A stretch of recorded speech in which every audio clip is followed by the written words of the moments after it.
All right.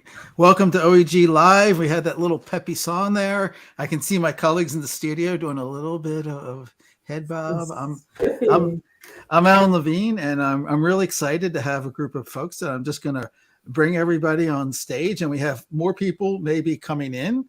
But this is our OEG Live show that we've been doing here at OE Global, and it's unstructured conversations about interesting things in open education. And what could be more interesting than RLOE? And so we want to be able to share this fantastic program that OE Global's been running. And I'm not going to try to describe it because we have the experts in the room here, but I'm going to flip it over maybe to Karen Cangialosi to maybe introduce the show and our guest here, or do whatever you want to say. What the heck is RLOE, Karen? Come on. What the heck is RLOE? You know, it's funny. Like that acronym was always the thing that we go by, and we love it, and sometimes we kind of forget what it stands for, and we even redefined it, right? Esperanza might remember that, but we call, it's technically the Regional Leaders of Open Education. And one of the things that we've done with RLOE is to sort of reimagine leadership. Like, what does it even mean to be a leader? Your typical leaders may not be what we were thinking of when we formed the RLOE network. And so maybe Esperanza can help me. It was radical something. It's been a minute, Karen, since I kind of rebranded us.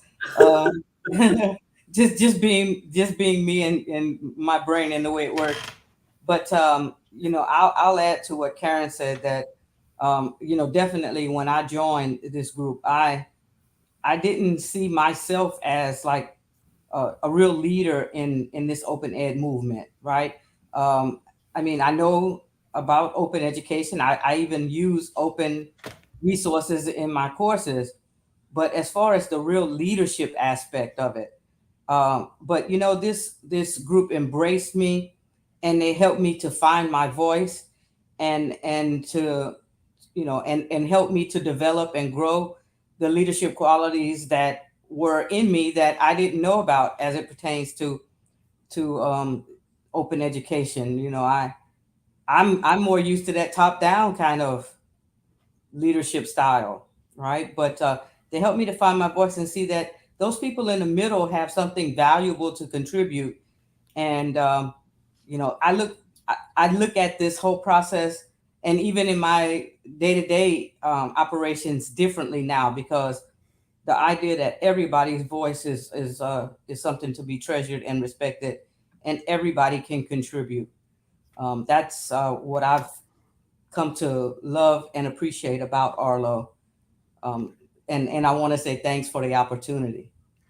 That's fantastic. We completely bypassed the intros thing. So and Carlos just popped in the room, and maybe since he just showed up, I'll put him on the spot and just let us know who you are, and what you do, and what your connection is with this RLOE thing that we're hearing about. Welcome, Carlos.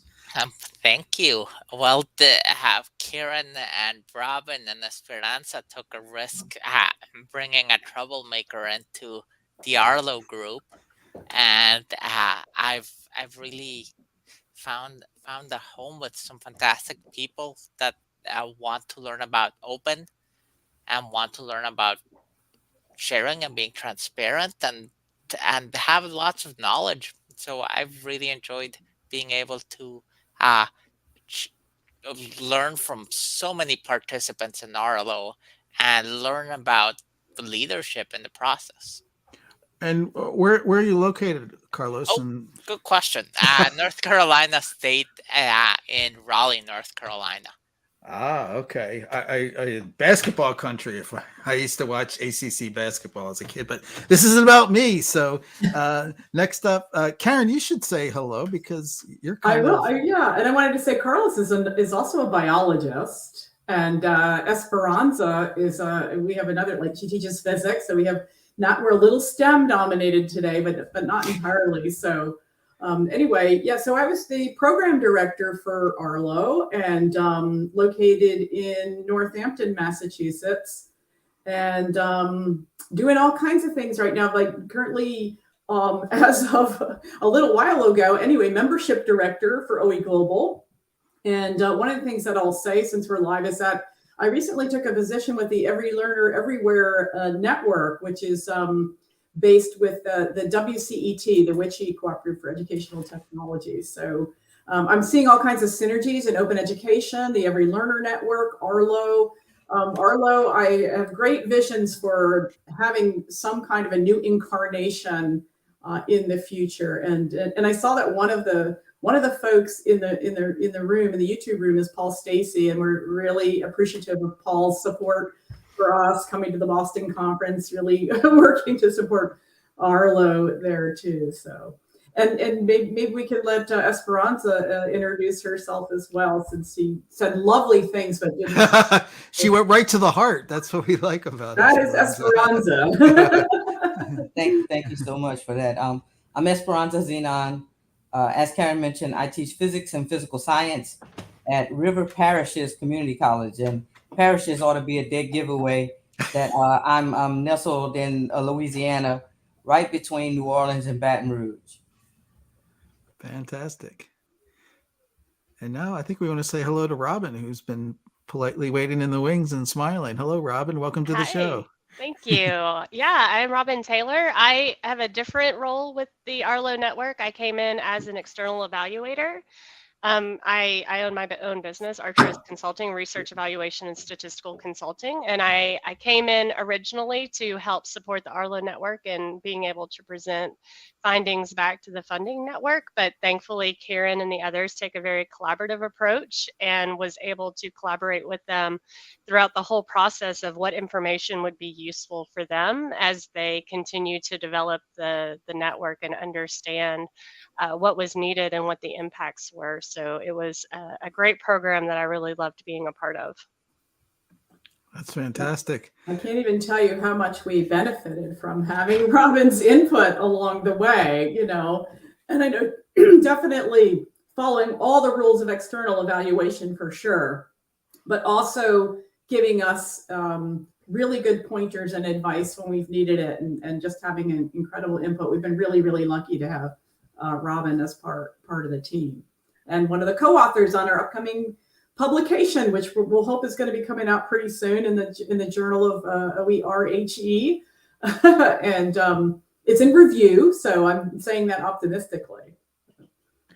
Well, there's so much excitement in the room about RLOE, but I think for people who don't know what it is, can you give the high level, or what the heck did it do, and what was the purpose and structure? And then I want to hear stories about what it did, because I know there's a lot of stories there. Okay, yeah. So again, the Regional Leaders of Open Education was a project sort of under the umbrella of the CCC OER and OE Global more broadly, because the institutions that were part of RLOE were not just limited to community colleges, even though we had a lot of community colleges, because Una Daly and the CCC OER really helped build our participant network. And so really what the point of the RLOE network was to bring in leaders and potential leaders and help them develop strategic plans for open education at their institutions. Like, so how do we bring folks together? How do we get them thinking about what can open education do for you and your community and your college or your university, and to develop a way of thinking about plans that may have to do with the introduction of or replacement of commercial textbooks with OER, or for introducing open pedagogy practices. And because we were really focused around wanting our open education work to particularly serve the needs of underrepresented, underserved students, BIPOC students, LGBT students, students in poverty, incarcerated students, all of those categories, that we sometimes just make this assumption like, oh, well, if we just do some open ed, we're going to be like helping all those folks. And so with RLOE, we really tried to be intentional about not just assuming there's some passive way in which marginalized people will benefit from open ed, but how do we intentionally build strategic plans so that we're zeroing in on things like open educational practices or open pedagogies that actually help marginalized students find their voices. And perfect timing that Rebecca just showed up, because she can really talk so articulately about like what I was just saying. So maybe we can let Rebecca introduce herself. And You just put her on the spot. She Rip shows off. up. She's on a strange Oh. screen, and people are talking. So welcome, Rebecca. I'm Alan. I'm just the person pushing buttons here, but this is just our open discussion, and we're already hearing so many great things about Arlo. So let us know where you are, what you do, and what your Arlo connection is. Thank you so much, Alan, and I apologize for being late. I got stuck with technical issues, and I'm having to now use my phone. But it just in the spirit of Arlo, really teamwork, right? So I'm texting all my Arlo people saying, "Help me in," you know. So my name is Rebecca Vasquez Ortiz, and I am a multicultural psychologist by training. I also like to dabble in qualitative analysis. So when I joined this team, I had those strengths to offer. And I also was able to build on so many other strengths working together. And I just wanted to mention that it was such a privilege to work with Robin in terms of the data crunching and looking at everything that we did. And like Esperanza, I echo our interest in developing leadership through leading from the middle. And that is just, for me, it's been something with Arlo that really has been different than my other experiences as a First Nation person in higher education. And so what I found was because we all had this passion to work towards student success and empowering really those of us who have been marginalized in higher education, you know, it was just a synergy coming together, strength-based approach, and then the scaffolding of those who came in as participants. So I just wanted to say that working in this space not only taught me about networking, but it also led to the learning of my confidence in multiple spaces. And that really, I think, is only achieved through this breaking down of hierarchical processes where we value the cultural wealth of not just the participants and each other, but our students in terms of reaching successful outcomes in terms of learning. So thank you again. And while I'm still here, I'll try to log in through my computer so I can get better access as well. Oh, you're fine. And nice t-shirt, by the way. Where'd you get that?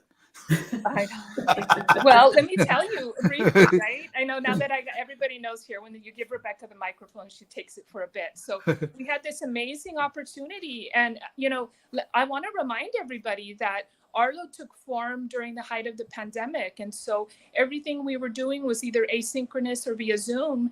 And because of the incredible energy that we built and our you know, aspirations to reach, you know, for success, we organized and had a Boston summit, you know, where we were still wearing masks in some spaces, but we got the t-shirt and I wear it proudly wherever I can. And so it was just this energy of coming together, leading, being culturally responsive and doing it during a really difficult time.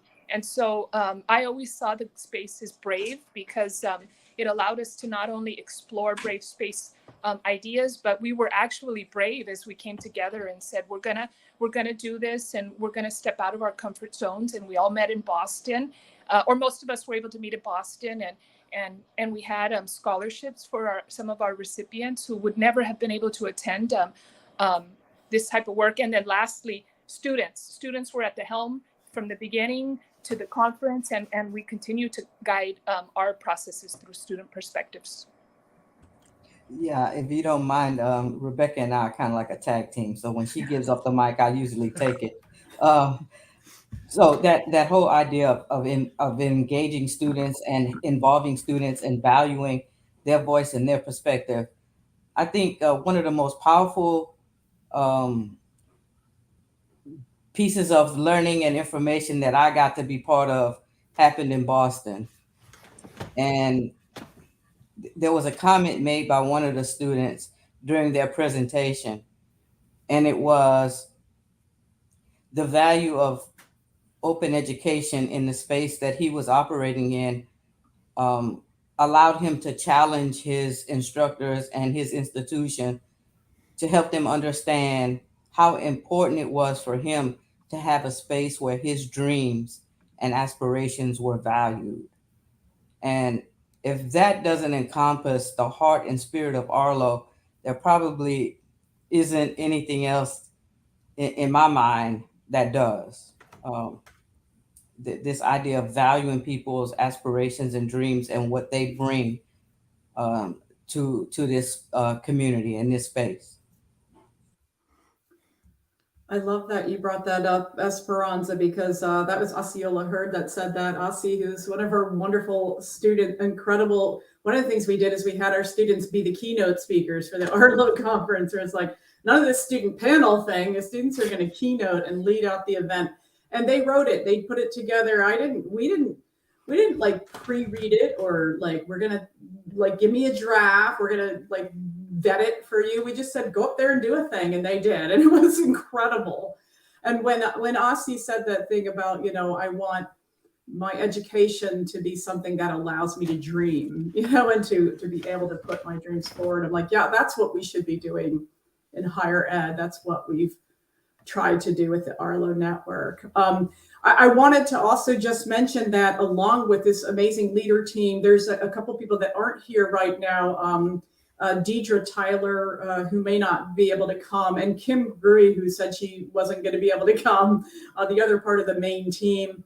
We also had 9 collaborators, including some folks in Open Ed that you've probably heard of before, like Matthew Bloom, Alexis Clifton, Aruj Nizami, Wade Oshiro, Alegria Ribdinera, Mari Sakiyama, Christina Trunnell, Suzanne Joaquim, and Quill West. So those are 9 fabulous, amazing people we were really lucky to have as what we call collaborators that did a lot of one-on-one mentoring with some of our participants as part of the program too. And I wanted to make sure I gave a shout out to those folks as well.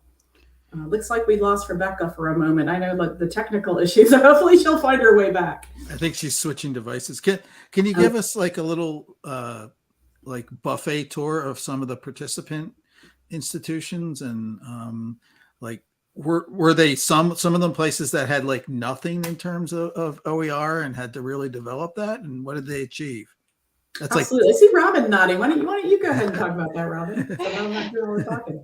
Yeah, no, I would say that, the evaluation was to collect data. One thing I want to clarify is Rebecca and I did collaborate on a qualitative study, and this was data that all the participants were able to produce a slide to talk about what they were doing after participating in the Arlo network. And so we did qualitative data coding to understand the different things that each institution was involved with. And so I'll pull probably more examples from there, but you had participants who came in who were learning about open education for the first time, and you had participants who had open education initiatives already on their campus. They were very much advanced, and then you had all those who could be in the middle. And so the Arlo network really worked at meeting everyone where they were at and allowing them to collaborate across with each other and learn different ways to enter. And so some examples that I can think of, for adjunct faculty who maybe don't have the same stake in an institution as other faculty, that they came in, they were involved, they were learning what types of groups to meet on campus, how to get conversations starting. To other faculty who knew a little bit more, they wanted to create positions and being able to understand like what kind of credentials you might look for in having a champion of OE. To really just diving into making sure then that the open pedagogy was focused on making sure that all voices were represented.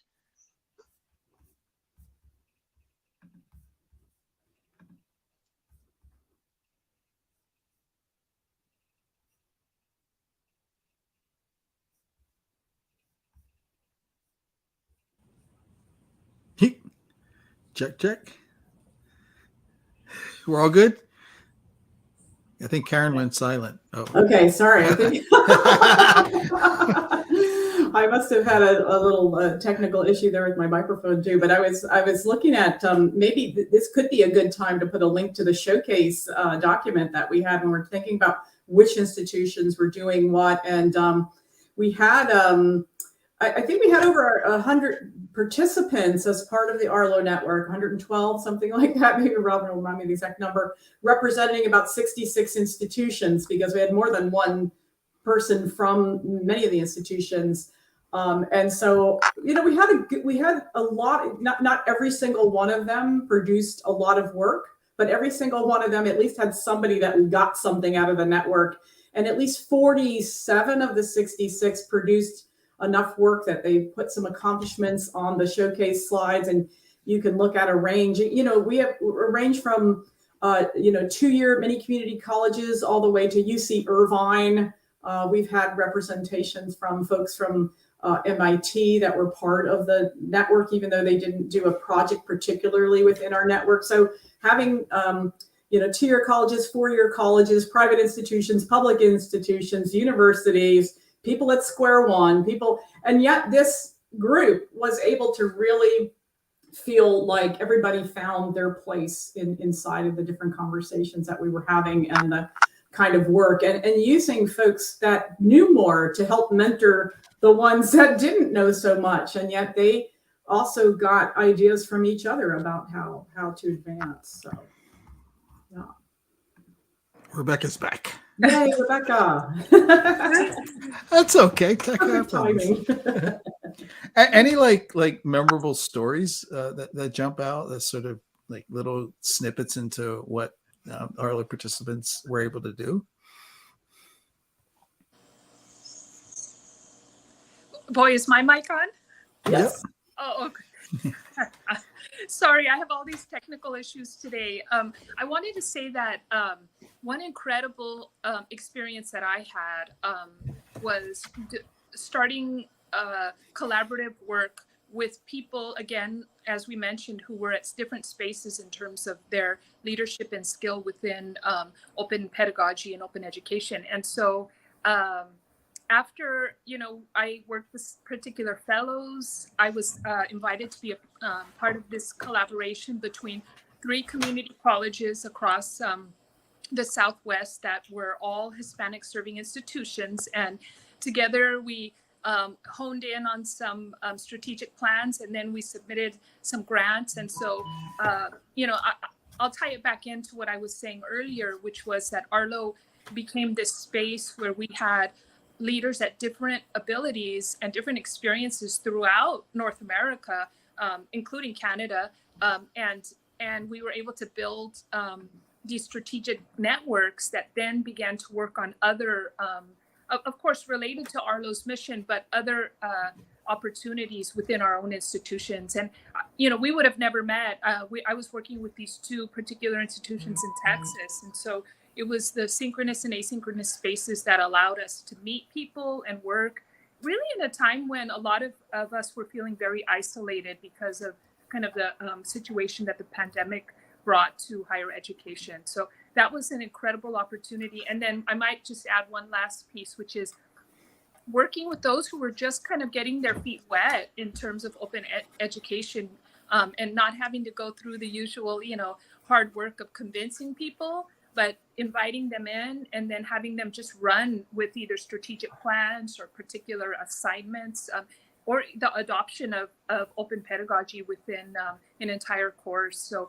it was amazing to see that type of growth happening with those who had never really been given the opportunity to be in a space like this. So I'll kind of share a collaborative opportunity that I had as a result of working with RLOE. Karen mentioned Susan Joaquim as one of the collaborators. Well, Susan also worked on the IDEA framework. That was one of the projects that she was engaged with, was, you know, reviewing and revamping the IDEA framework. And I was fortunate to be invited to participate in that process. And that wouldn't have happened if I had not, you know, engaged with her during some of the breakout sessions that she and I led together. So, you know, I made contacts throughout the project. Rebecca being one of the ones that I have developed a unique fondness for, because I don't know, it seems something like we share a similar mindset about things, and these types of connections are pervasive throughout the Arlo network of folk that we've had the opportunity to engage with. There's something very special about having a group of people all working together because they believe passionately in valuing the perspective that everybody brings to the table. I think I've learned something from everyone who has participated in Arlo. Yeah, I'll be honest, the level of respect for people's ideas and their background and their culture. I didn't know about things like something as simple as a land acknowledgement. I had never seen that done before I participated in Arlo, and um, and it's the genuineness in that respect that I've grown to deeply appreciate. Now I almost expect it, and when I attend conferences, especially if their focus is open education, if they don't open with the land acknowledgement, I'm thinking something's missing here, right? But I learned a great deal about you know valuing other people's ways of knowing and perspectives as a result of participating in Arlo.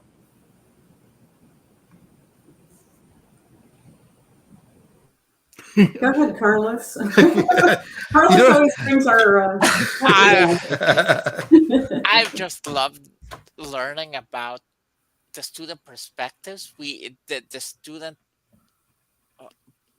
I'll say student voices in Arlo were really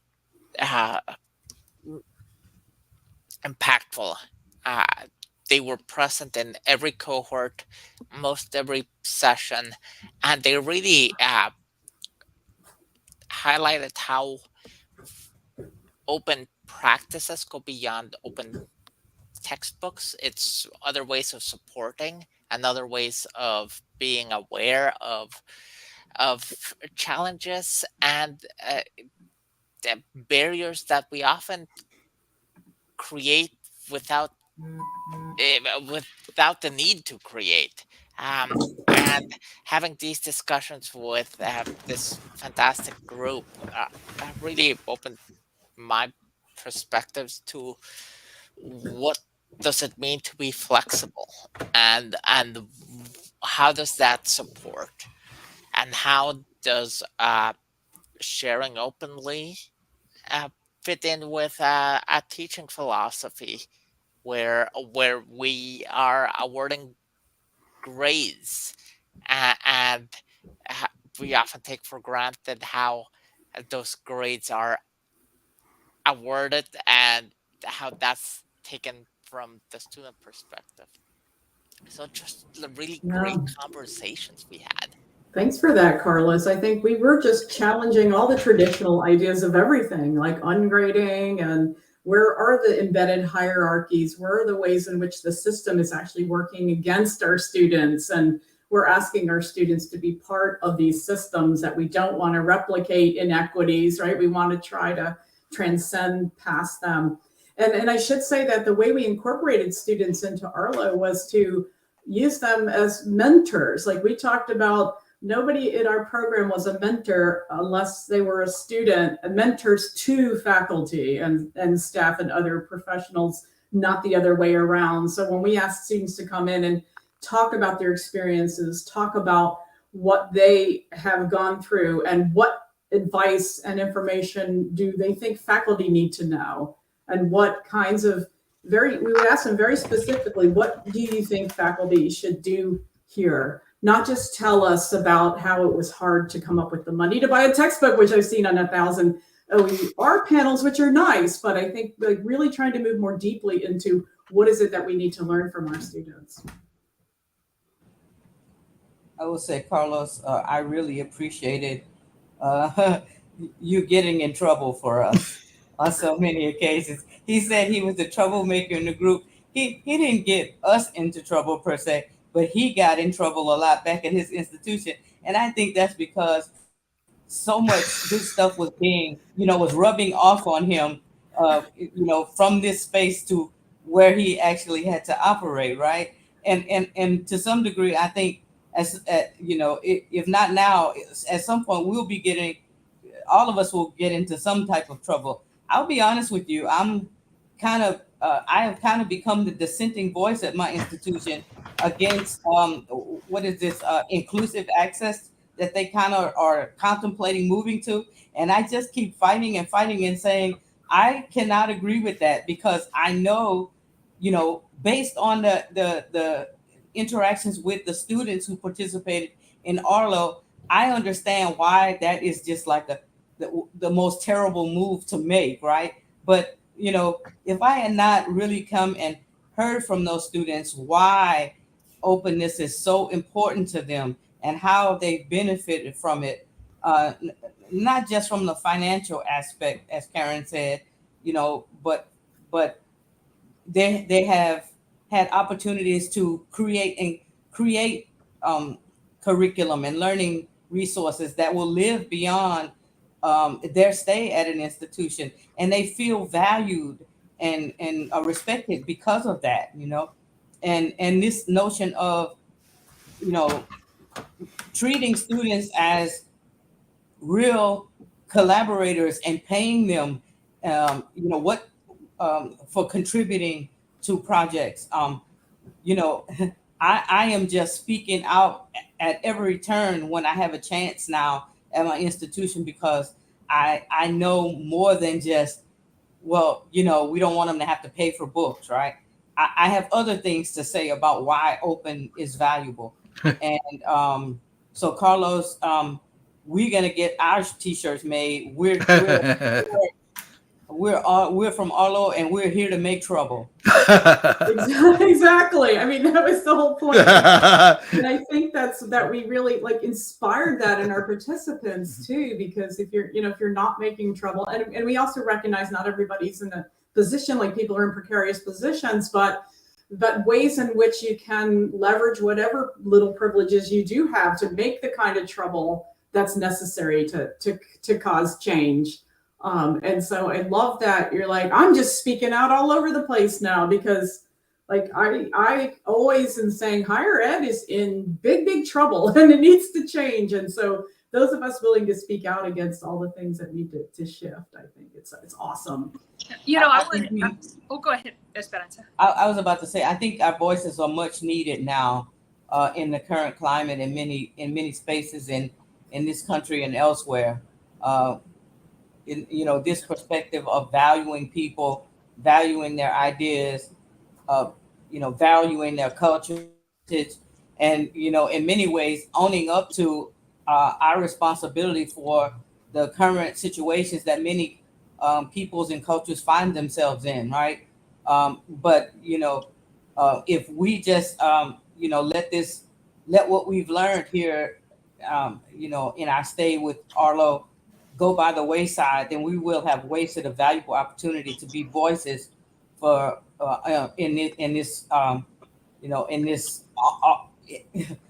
it's just terrible, some of the moves we're making.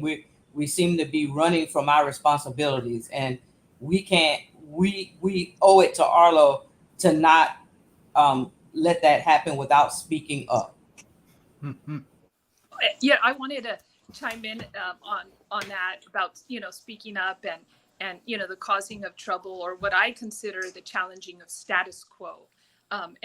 And challenging status quo is not easy, especially for those of us who come from marginalized communities. And Arlo, for me, was always a space where we could come back together. And I remember this in particular with Carlos, where we could come back together as we had taken, some steps towards challenging status quo. And then we came back and we kind of recovered, in group setting, and created belonging and supported.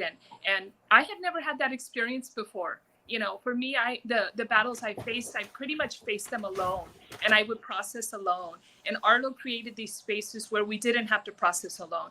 And by the way, that led me to working with another group here, both in California and the Southwest, where I was invited to speak with the Community College Consortium. And there, I went in with one of the main points that we had with Arlo, which is that we weren't just looking to save students money. We were looking to empower cultural wealth so students could successfully navigate higher education. And after I went in and spoke with them, they invited me back and they said, what do you mean by this? And people wanted to talk more about ungrading and bringing in these ideas about cultural wealth and looking beyond how much are we saving students, but how much are we actually leading to student success? And then also the success of those who go on to become part of the fabric of higher education. And so I wanted to mention that work because it's not easy, right? It's not easy to push status quo and then face it alone. And it led to that added benefit where I was able to speak to, dozens of people about the idea that we're not necessarily supposed to be gatekeeping our students, but inviting them in to co-collaborate and can you imagine, right? Develop their own assessments.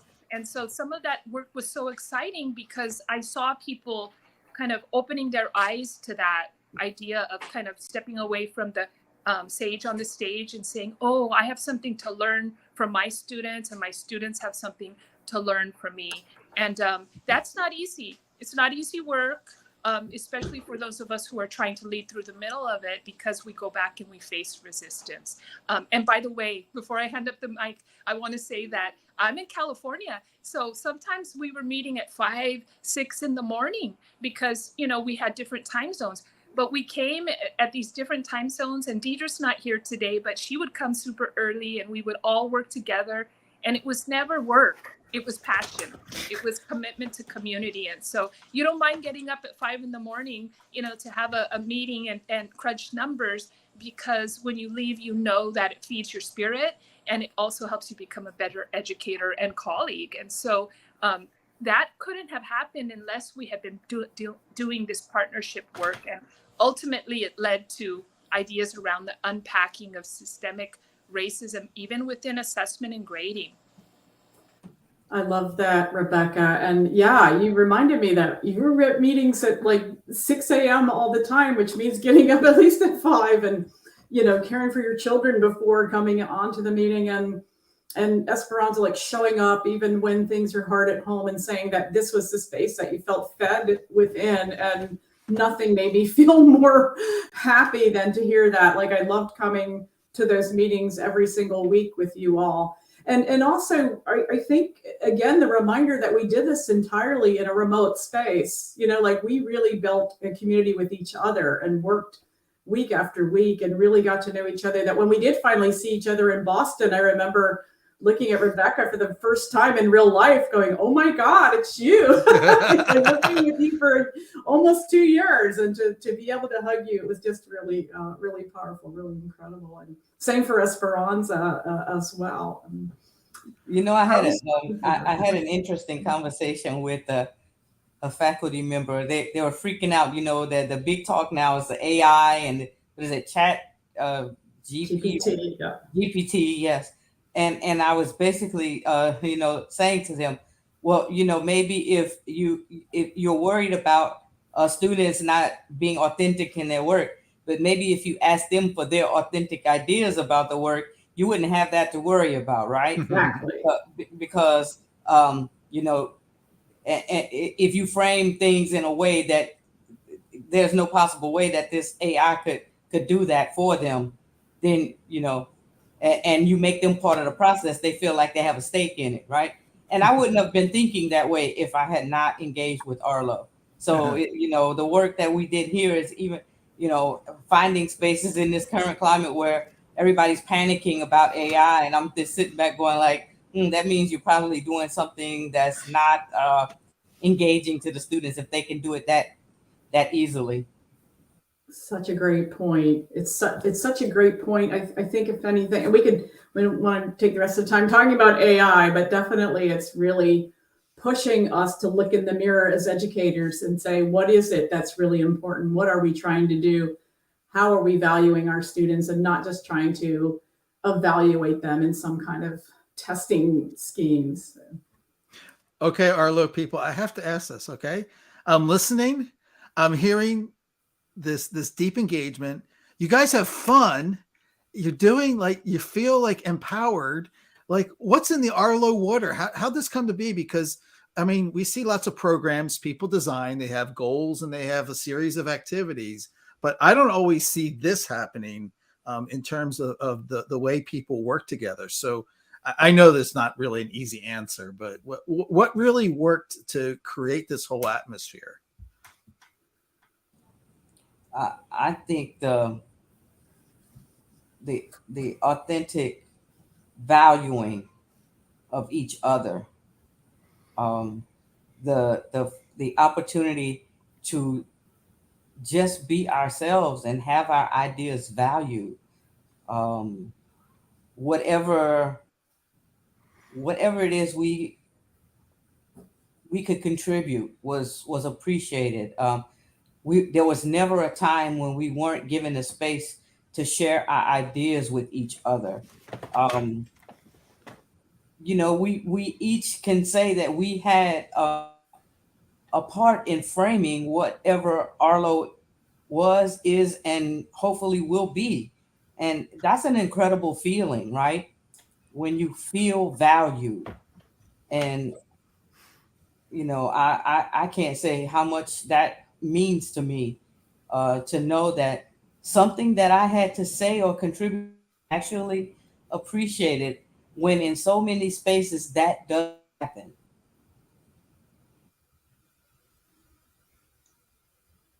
Yeah, I would just say, my being involved a little bit on the outside, but being brought in is the idea of listening and valuing, and it wasn't an agenda that you were trying to get buy-in from everybody, but you were trying to get everybody to think through what an agenda would be great for the community, and then allowing the community to also provide their own voice.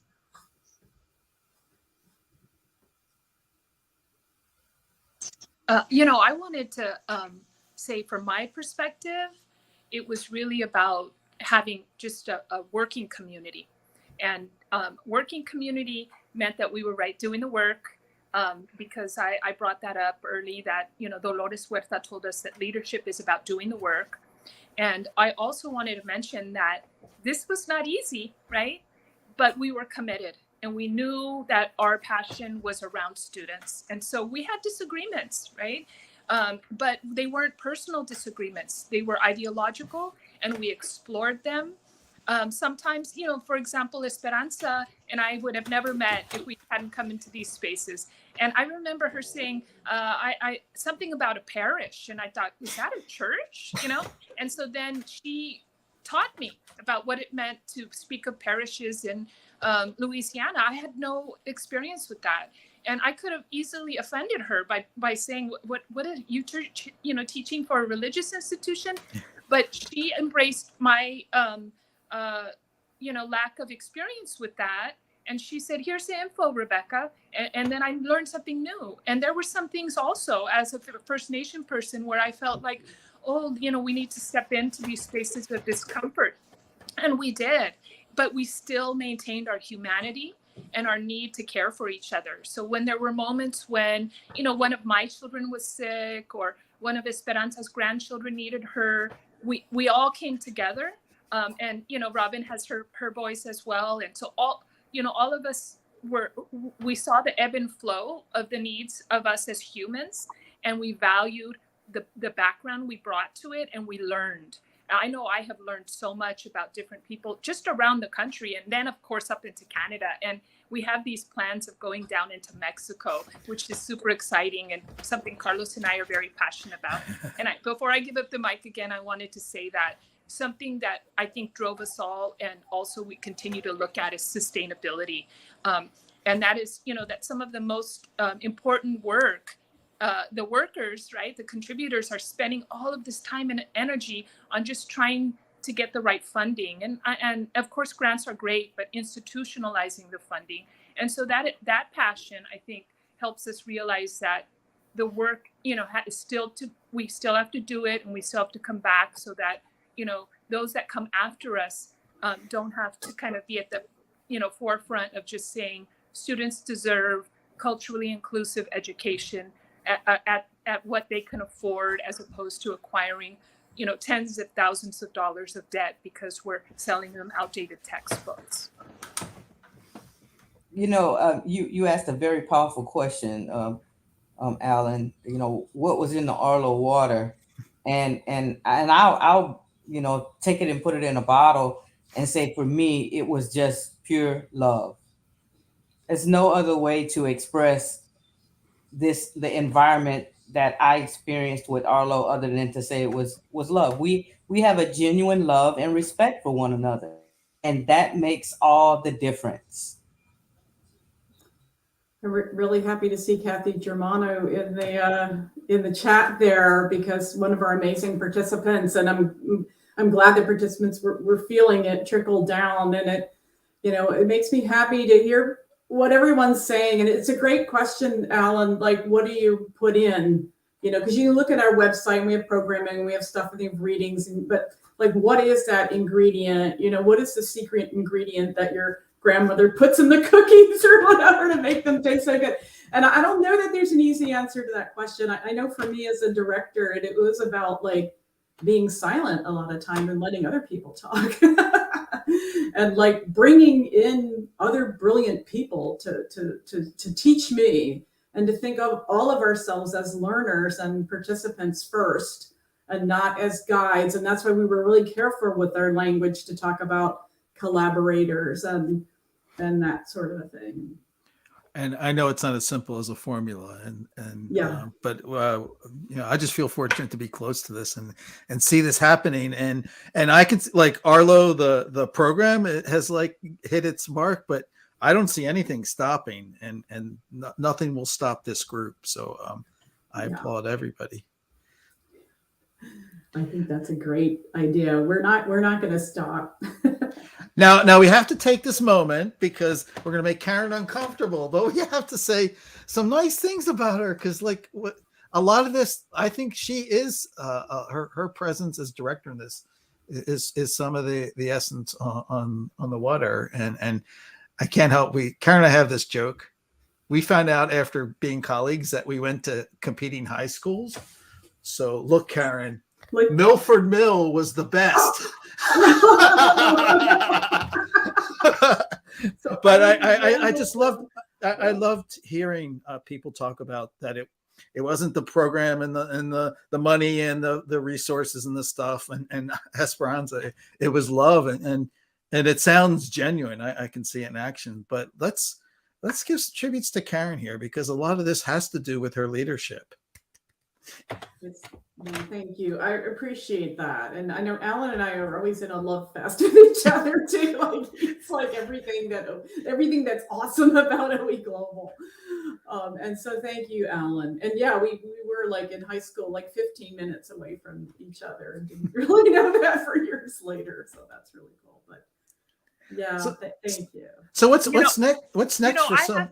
I have to chime in on that before we move on, because Karen, I know Karen doesn't like to feel like she's the leader, because we really did work on this collaborative process. But I wanted to just acknowledge it because, not all of my allies have this leadership ability and model. And so whenever there was something going on, I would say, Karen, let's make an executive decision. And Karen's like, well, let's, and so and there were so many spaces where, I thought, well, Karen is the expert here. She should speak. And she would say, oh, no, we're all here. And so I want to, speak from my heart to thank her in particular for being the type of person that allowed somebody like me to grow in terms of my leadership. And, I used to run around the edges of the reservation who would have thought, right, that I would be in a space like this? And it really is only through the leadership opportunities that, you know, colleagues like Karen, not, you know, it's not about her, you know, doing the work for us, or it isn't even really scaffolding. It really is just true partnership that centers equity, and you don't see that all the time. And so I want to give her a huge shout out, not as the top leader, right, but as the person who has planted seeds of generativity amongst those of us who are usually not receiving this type of interaction. Thank you, Rebecca. I don't even know what to say to that. Thank you.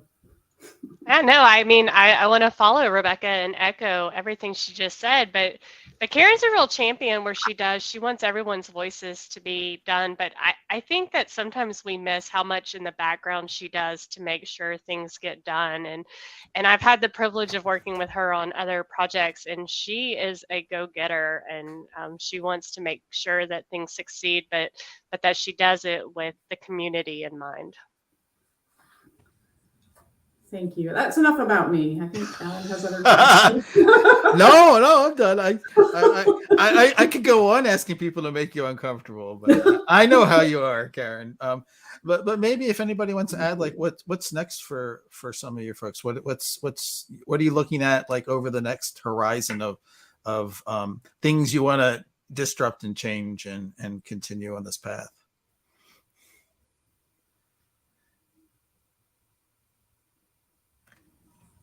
Well, if Arlo wants to go to any protest marches, I'm there with you. Esperanza, you should tell your story about the copy machine. The copy machine? Remember when this was a story way back when you had a whole bunch of people just Xerox many copies of some book because this is my story. Oh, that copy machine. Oh, see, you're really trying to get me in trouble. Well, you know, it's like, I'm joking. So when I was a graduate student, well, I tell everybody, the fact that I made it to graduate school is a miracle, because a lot of you guys might not even know it. I had my first child at 17. And so by the time I got to graduate school, I had 2 kids. I'm living in campus housing. Money's like extremely tight. I couldn't afford books. That was just out of the question for me. So I came up with the scheme. I would go to the bookstore, buy the book, and then bring it to these guys down on the next block that owned the copy machine. They like pool their money together, spend several $1,000s on a Xerox machine, and they charge you like 25 cents a page, maybe not that much, whatever it was real cheap. And so a book that was like $200 would come up to be like $45-50, right? And so what I would do is to take it down to them. They knew the deadlines. You have this many days to bring the book back to the bookstore, get your money back, right? So I got a copy of the book, 3-hole punch it, put it in one of those nice little covers, and there you got the whole textbook, right? And then I go take the book back to the bookstore and get the money back, right? So, it was a way to survive that whole scheme. Now, I hope nobody's like really trying to be punitive, because it was highly legal, right? But it was what I could do. And if you listen to students, you really listen to them, it's more than just buying an outdated used copy of the book. They're having to come up with all types of creative schemes to be successful in school. And you know what? A lot of them are doing it the best way that they can. Right? I'm sure there are some students who are way more creative in their solutions than I am, but I gotta say, if you're going on a scale of 1 to 10 on a scheme to not have to buy the book or because you can't afford it, that would probably rank in the top 5. I gotta say, I mean, I feel like a lot of our open ed work is like that. It's like, how are we creating schemes to sort of subvert the systems that we're in, where are those backdoor entrances that we're looking for? What are the workarounds, and how do we actually bring that to the front? And how does the diversity of folks that are in this space and their multitude of perspectives bring us to the ability to do this? I think about Rebecca's words earlier, like empowering cultural wealth. Like, how are we empowering this wealth of ideology, of ideation, and of thinking differently to really move things in a transformative way? To me, that's what Arlo was about. Well, I think I have to do this. I hate to do this, but what a great show, and thank you so much, everybody, for being here. Like, I've known a little bit of Arlo, but I just am scraping the surface. So congratulations to everybody. Thank you for joining us on OEG Live. Stay connected. Keep doing the work you do. Fight the status quo. Get in trouble, Carlos, and everybody else. I think that's such a valuable message. And thanks everybody for tuning in to OEG Live. We'll be doing a lot more of these in the next couple of weeks. And I'm going to step off stage and just fade out with a little bit of open license music. So thank you, everybody.